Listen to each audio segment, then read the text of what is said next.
Vlogging tips naman tayo. Tip para tumaas yung mga views ng videos mo dito sa Facebook. Bali itong share ko sa inyo ay base sa experience ko. Bali sa pag-upload ng videos, huwag mong kalimutan na i-consider yung araw at oras kung kailan active yung followers mo or audience mo. Kung anong araw at anong oras sila online. Sa FB para sa akin, kapag weekdays between 9 a.m. to 11 a.m. ng umaga. Tapos 12 p.m. to 1 p.m. Syempre kapag lunch break.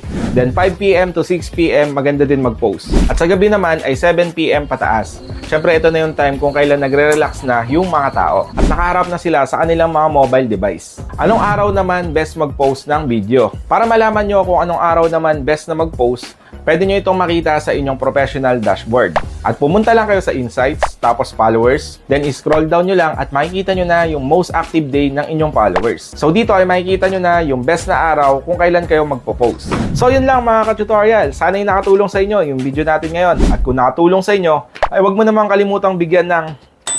alam mo na yan.